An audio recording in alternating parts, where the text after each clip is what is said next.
You just hit a point with it, Danelle, there, so I'm gonna press on it. And I'll ask it in like a provocative-ish way.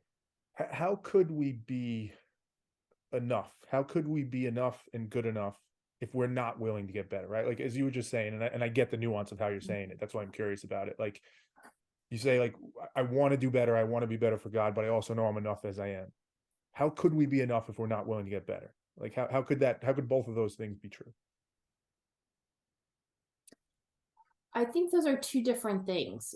When we talk about enough, we're talking about the core of who we are, the person that we are, that I am, the things that can't change. Okay. I think that's what we talk about. What is enough, the things that can't change. I am a daughter. I am beloved by even if I'm not beloved by my parents, I'm beloved by a heavenly father. And nothing can change that. I am enough for that heavenly father no matter what. So that that is a core of who I am. And so I think people have to separate the core of who they are from the actions of becoming who they want to be. Mm.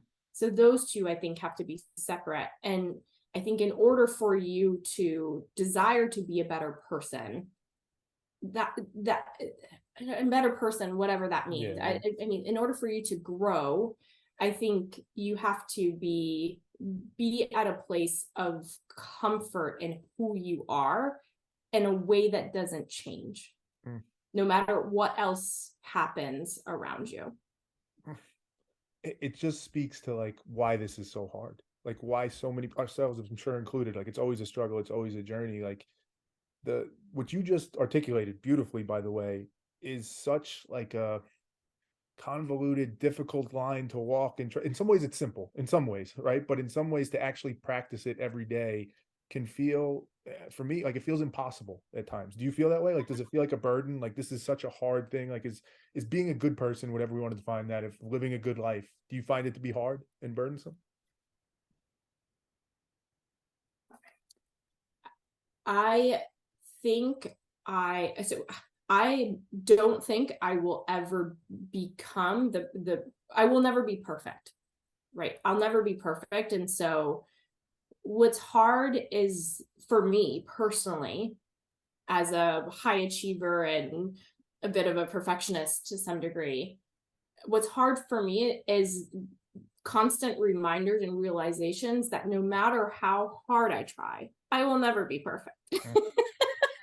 Like no matter what no matter how hard I work at work, no matter all the right decisions I make, no matter all the right things I do with my kids, no matter how hard I want this forever flourishing marriage that doesn't have any downsides, right? Like no matter how hard I try, I make mistakes, and it will never be perfect. And that is hard to me. Because you have to still try. Like it's weird, right? Like you still want to try and put forth the effort to be perfect, even though you'll know you'll never reach it. And again, that's that, like the math doesn't seem to check out, but maybe that's God again, that compulsion to be like, I'm going to hold both of those things to be true and go forward. I don't know. I don't know, Terry. I think,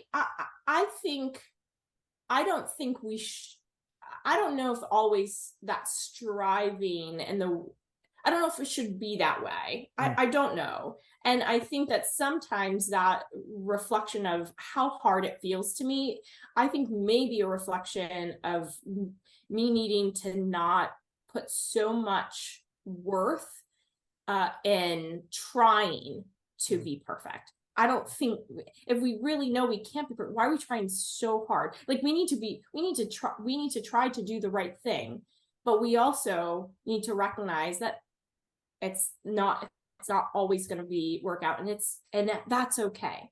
And it's not my job to be perfect. It's my job to make the best decisions I can make in the moment. Sometimes those moments I'll make the wrong decision, and I believe in a God who covers a multitude of sins, and you know, Mm, that who recognizes that that's the case. And so that's something I think I continually need to work on so that mm, it doesn't feel so hard.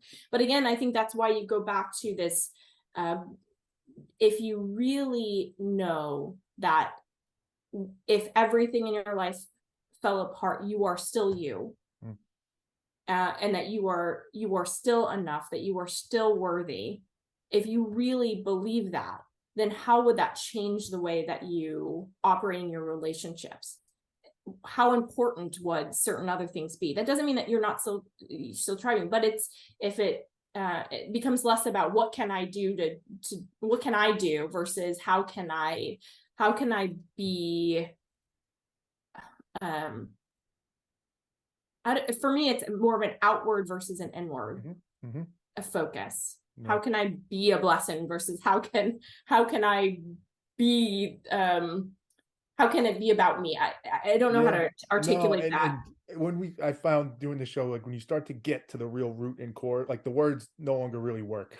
Like, the words don't work to actually articulate it, and it makes me think of, you said the word before, and honestly, I'm not saying this for hyperbole, I think it might be my favorite word in the English language or any language, grace. I love the word grace, and I know that there's probably an official definition, obviously, but for me, it kind of encompasses and embodies what you were just explaining. Like, to me, grace is, it doesn't eliminate accountability. It doesn't eliminate the idea of, like, hey, maybe you should have done something different, but it's equally paired with this compassion and understanding and empathy of, like, and love of, like, you're still enough. It's, I understand we all make mistakes, but we should still try and be better. To me, that's what grace is. And I think that's why that word is so powerful to me. And I think that's what you articulated.